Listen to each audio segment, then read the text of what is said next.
Well, hello there. Jen Barkan here with Do You Convert? Welcome to Online People Talking, or we like to call Opt In. This series is dedicated to you, the online sales specialist, enhancing your careers and lives with real life people talking about all things online sales, challenges, stories, and solutions just for you. I am so excited for today's guest, Becca and Danielle, two of my industry friends from Antares Homes. I'm going to get into introductions for them.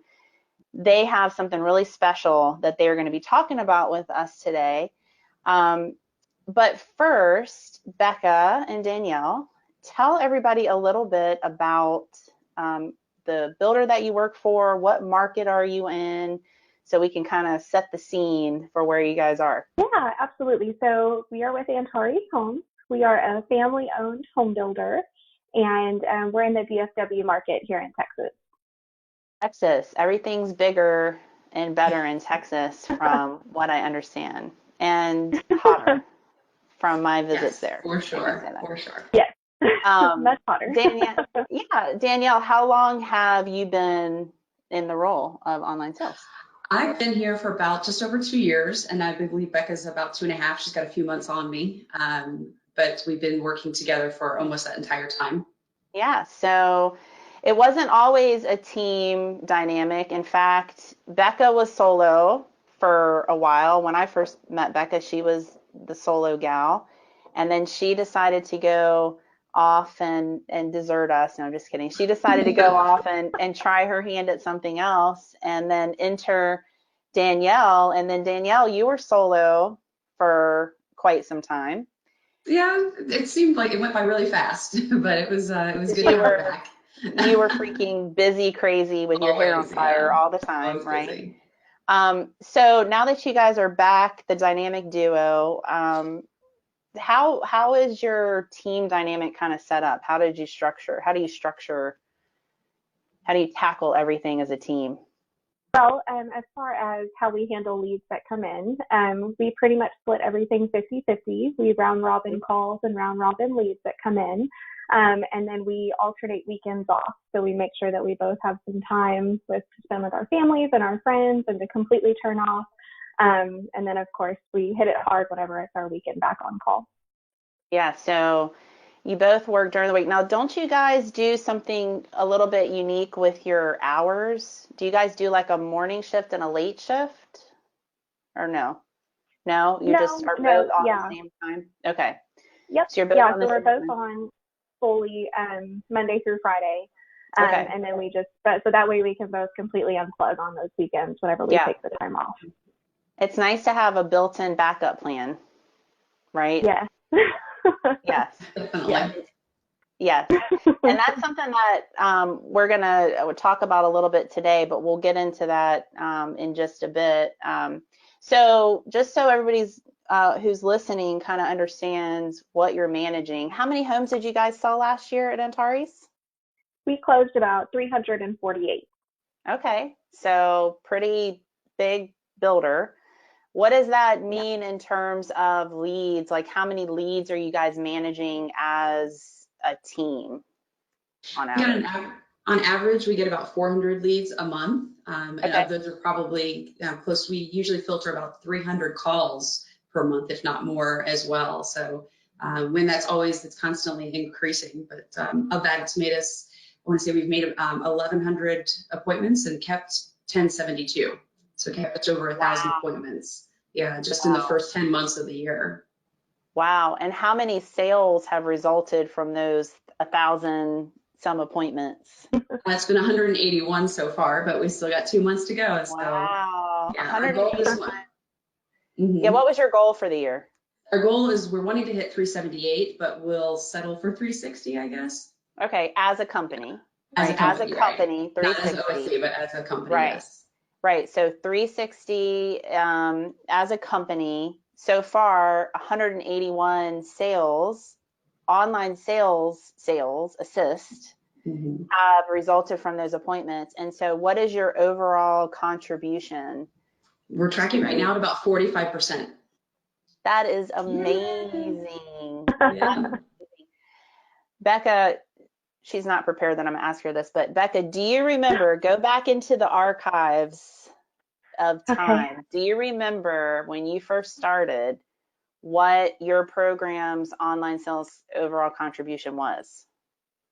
Like at the I beginning? think when I first started, I think I was only like at 20%, maybe not even that. And so I think by the time I left, it was closer to the 30 mark. But definitely having a team to be able to manage everything, and Hmm. just the team that Danielle and I have created of a department of two, I think it's just made the program skyrocket. So Absolutely. That's one concern that a lot of online sales specialists has as a solo person is, what's this going to do to my numbers? I don't know, bringing on another person. But you guys have found that it's worked well and it's made you even that much more successful. Would you Yeah, agree I with her? definitely think so. Yeah, I think because it also kind of rejuvenates or regenerates us, when we're coming back from a long week and we Yeah. have some time to unplug for sure, it helps that focus and, just kind of that drive. And plus we work so well together. We feed off each other's strengths and weaknesses as well, alike. Yeah, so what you guys affectionately refer to each other as what? What do you kind of say? we always we call ourselves yin and yang, because we are complete, absolute opposites in just about every regard. That's for And sure. so, which I mean, can not always work out the best way, but we've managed to find that it works out perfectly, because my weaknesses are Danielle's strengths, and I think she'll say vice versa. So it For just sure. makes it to where we really can help coach each other on things that we struggle with, Hmm. and we don't have that sense of rivalry. I think Danielle has said that before. We don't have that sense of rivalry that Right. other sales oriented people have, and we make a really good, well-rounded team. I love that. That's awesome. Well, one thing you said that kind of segues us into what we're going to talk about today is staying rejuvenated, staying excited in this role.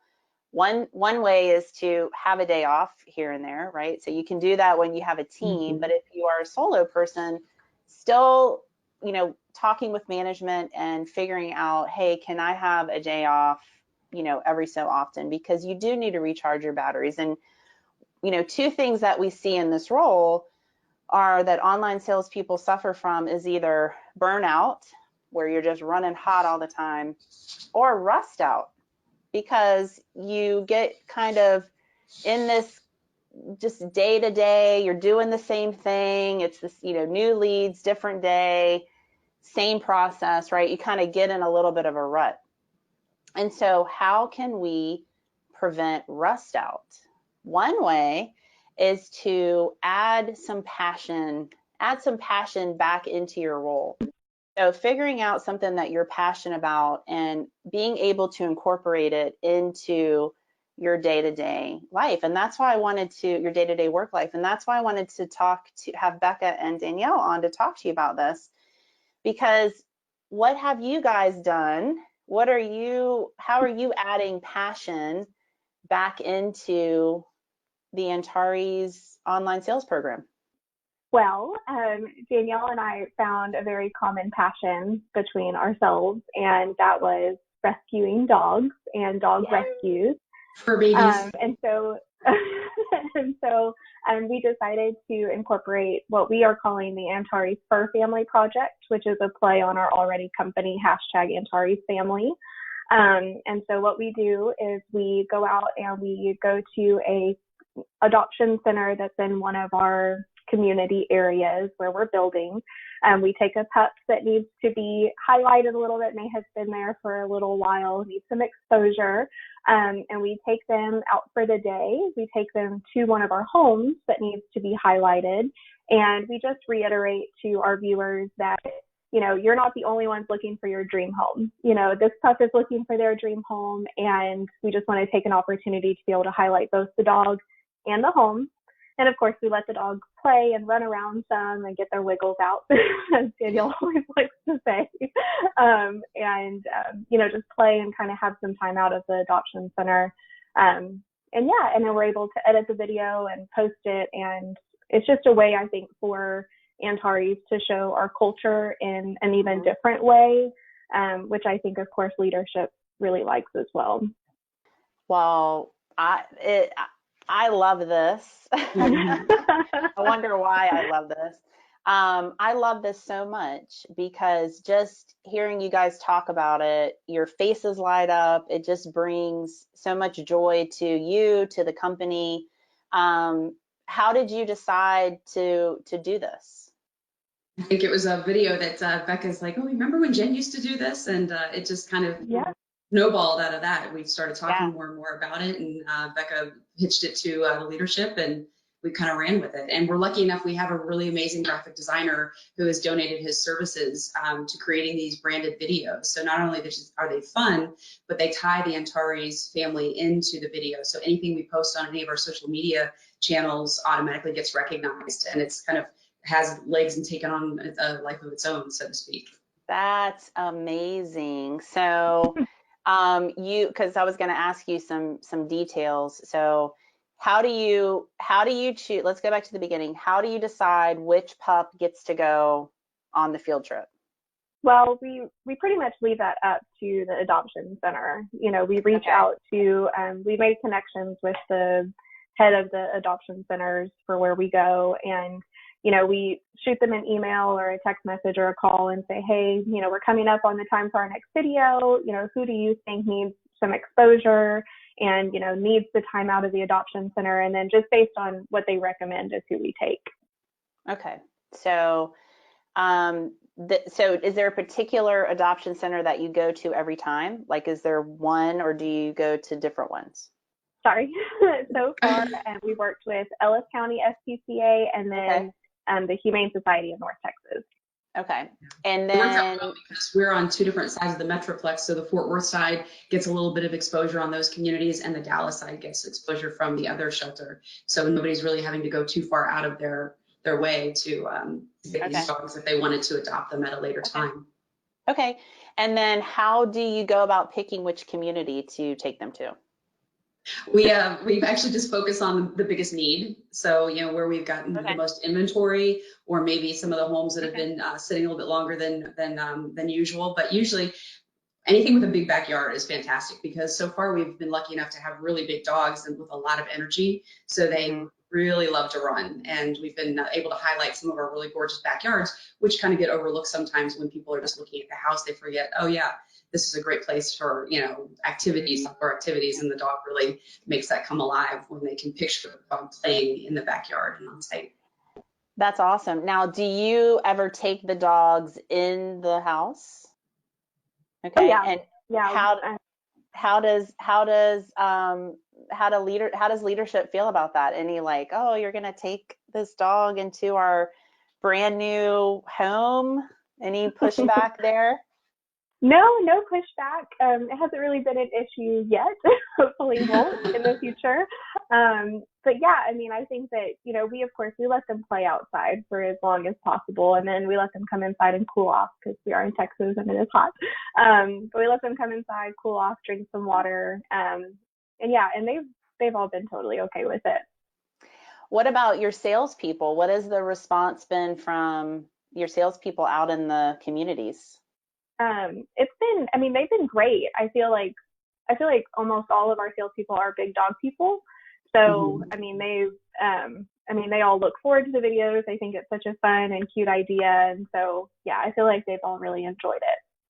That's awesome. And the nice thing too is we've actually attended events outside of the company, you know, together as a team that aren't work related. For instance, we went to recently an SPCA gala that was a fundraiser. So it was something that we all enjoyed doing together as a team, even though it wasn't organized by the office or even work related, but it's still that important to all of us, just getting that message out and supporting the people that save animals' lives. I love that.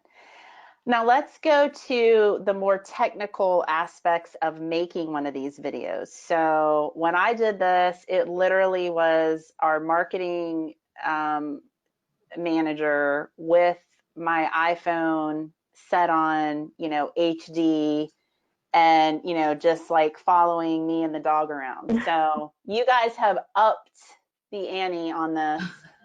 Tell everybody kind of what goes into making one of these videos.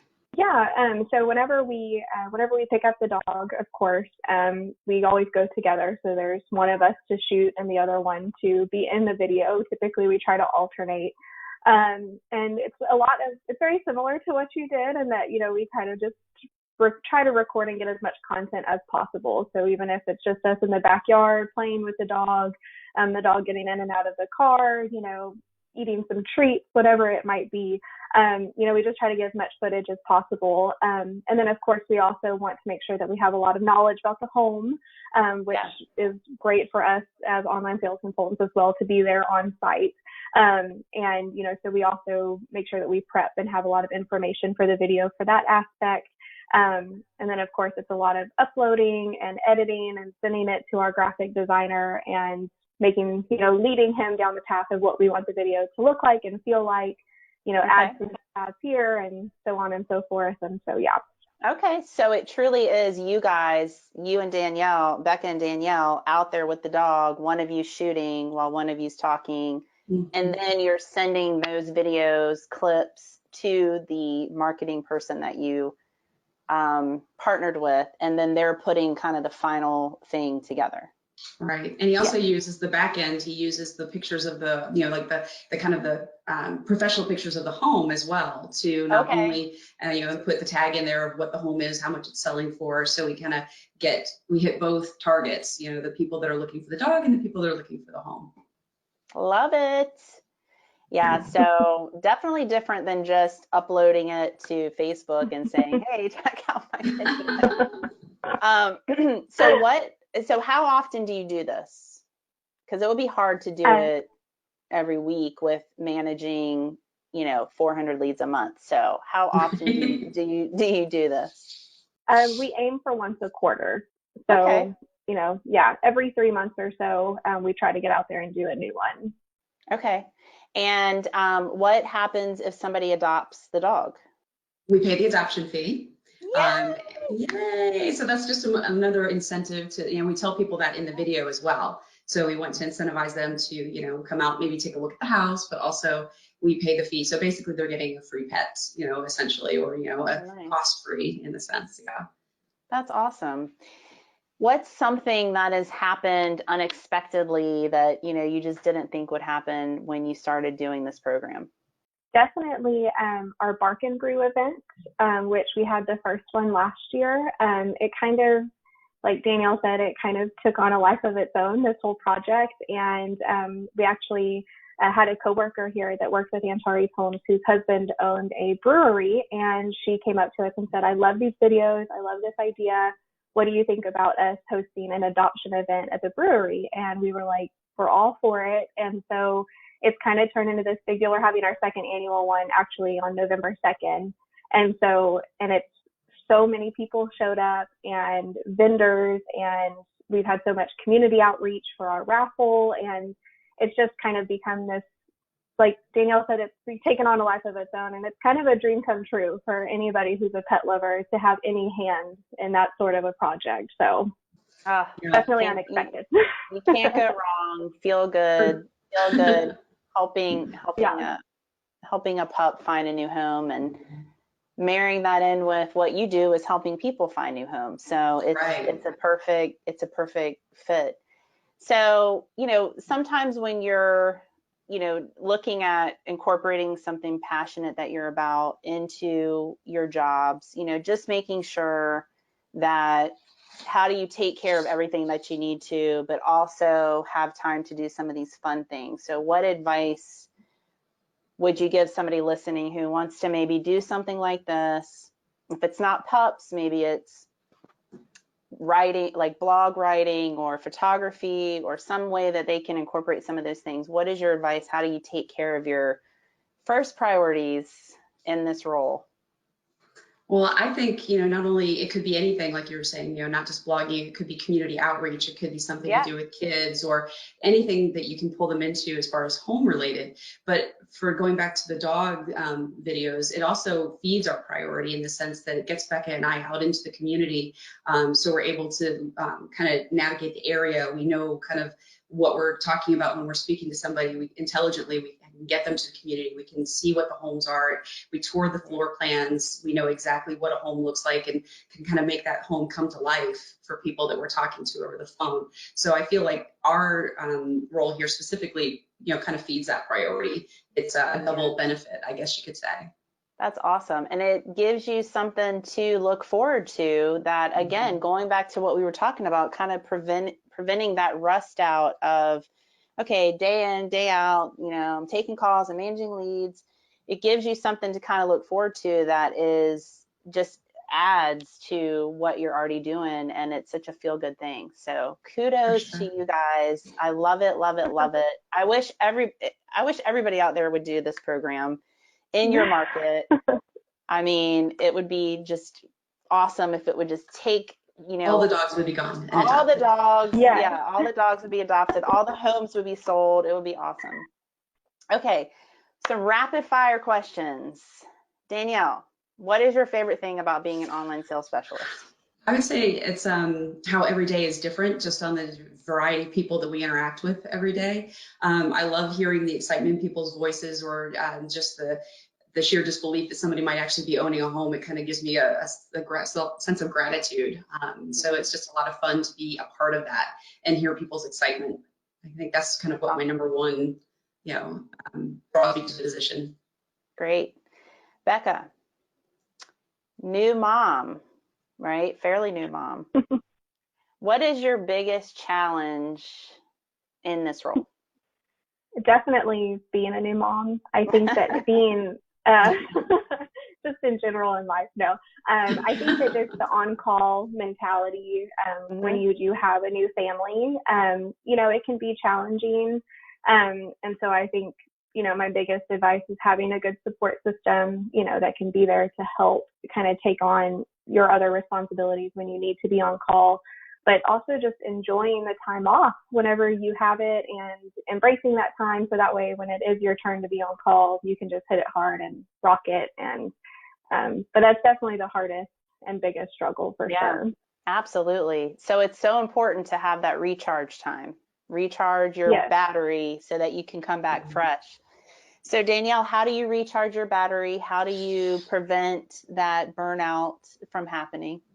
Well, I think we're lucky, super lucky in the fact that we've got each other. So we do have 4 days without fail of having off and be able to unplug. But even when I was alone, and I'm sure Becca can probably speak to this as well, because she did it for a period without me as well. It's just really learning how to use your off hours wisely, so your after hours. It's what, relaxing, kind of pampering yourself, just kind of getting away from the other stresses in your life, and then unwinding, if that means with a book or with a friend or getting, spa treatments, whatever you need to do to get to your happy place and your zen, I think is the most important. That way you come back every morning, every day with a new outlook, and it's just a different day, even regardless of if you had a bad day the day before. Yeah. So self-care. Yes, we're big on self-care. Yes. Okay, can either of you share kind of a funny story that has happened with a prospect or this position in general? Well, I have, the only thing I could think of was every now and again, like I'll have a customer that we'll work with for a really long time. Like, it could be a year. Sometimes you've got that person that's maybe out of state or they're just not ready to buy yet. So you kind of cultivate that relationship. And as time goes on, maybe you're talking once a month or even more frequently, however it may be. But it's hilarious to me. I've had a couple that's happened where I've actually sent them, finally, they go on site, they spend hours with the on-site salesperson. And then even after they've met them face to face, have their cards, they'll still, either with follow-up calls or follow-up visits, call that person Danielle. It's just, they've got it ingrained in their brain. I don't know how it happens because they know we're 2 different people, but they still always refer to their Antares person as, with my name. When it's, yeah. No matter what their name is. Yeah, probably if you looked back at your lasso history, you would have like 100 different touch points with that person over a period of time. So. Well, and they insist I met with them when they'll call me back and be like, yeah, I saw you on Saturday. I'm like, it was not me. Nice. But I don't correct them too often. It's just sweet. So here's a question for both of you. I always like to ask this. If you could go back to the future and go back in time to your brand new online sales self, look into the camera for somebody that is starting out in this position, what advice would you give? Becca, go first. Um, my best advice, if I could go back, would just be if you are by yourself. If you're the first one in this position, you're starting the program from scratch for your company, you know, to always look whenever your phone rings, when your email dings, that it's a new opportunity and it's a new way to make money. And you know, and to always look at it that way. But once it starts to turn into a burden and you start to maybe dread when the phone rings, you know, that's a time when you need to speak to your leadership about having some time off and, you know, not being afraid to ask for it, because if your leadership is anything like ours, then they'll understand and they want to help you. And so, you know, don't be afraid to ask for that. I think as OSEs, we want to please and we don't want to ask for that time off, but you need it because it'll start to just snowball from there. You mean when your phone rings and you want to go, oh, I'm not answering the call? Yeah, that exactly. feeling. It does happen. Yeah, that feeling. That is definitely a sign, folks, that you might want to ask for some help.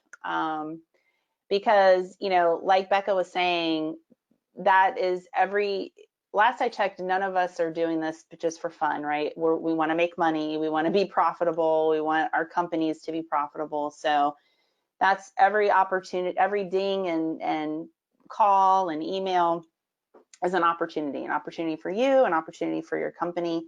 So absolutely, great advice. Danielle, what about you? What would your advice be? I would say when you're starting out, you know, don't sweat the small stuff as much, you know, kind of help keep the anxiety at bay by reminding yourself that you don't have to be an expert overnight. I feel like if you're friendly and you really listen, then people forgive your inexperience. And you can always, you know, look things up and get back to them. So I feel like that pressure that you put on yourself, Right. maybe just as long as you listen and, you know, you give them the time of the day, I think they'll forgive you. That is such pressure, right? At the beginning when you're like, I have to know everything, and like you just feel so much stress that you're going to screw up something, right? If you don't know the right answer. Absolutely. You're not going to know the right answer for a while until It's a you long get time. until you know 6 months until you really get good and comfortable in this role. And so that's great advice, Danielle, because it's like just be super responsive and be friendly, and that is 80% of it. And you can figure out the other stuff, but absolutely great advice. Okay. The question for both of you. What is one tool that you cannot live without? What is your go-to? 1,000% Lasso, our CRM. I don't think I'd be able to survive without it. I'd have a million Post-its all over my office if we didn't have a CRM. Yep, it's almost 2020, which seems scary, right? Like, holy cow, 2020. And there are still some people that don't have a CRM that are trying to manage leads. And that's mind blowing to think about. I mean, can you imagine trying to keep up with your leads on a Excel spreadsheet? Oh my gosh, no. I mean, right. That would just that's anxiety right there. Yeah, that would send you over the edge. Exactly. Becca, what about you? I think one of my best things that I suggest for anybody is to get a smartwatch, like my iWatch. To be able, especially if you're a mom, to be able to set your phone down and know that you're going to still get notified if your phone rings or if an email comes through. Especially, I mean, my son is at the point where he's grabbing my phone and trying to run away with it. And so, you know, to be able to still be somewhat connected, I think get a smartwatch. So that way, and, you know, you can take it off whenever it's your weekend off or time off, but that way you're always, you know, you're always able to see when those are coming in and don't miss anything. Have you taken a call like this? Have you taken a call No. on your watch? And, you know, my mother-in-law, she does that sometimes and she does just fine with it. But for some reason, I'm too afraid it's going to not sound okay. I always feel weird. Like, I just feel like this is, I just feel like this is weird. Okay. Well, you guys have it's been great talking with you. I love what you're doing with the pups. Keep doing it. It's such a feel-good thing. And you are you're spreading joy in the new home world with your program. And what great advice that you had for us today. So thank you guys for watching and listening. Definitely check out doyouconvert.com. We have tons of blogs and resources for you. In addition to things like this, we have Market Proof Marketing Podcast, and of course our opt-in series. Are you down with OPT? That somehow just keeps playing in my head. But anyway, thank you so much for joining us, and we will see you next time. Thanks for having us, Jen. Thank you. Yeah.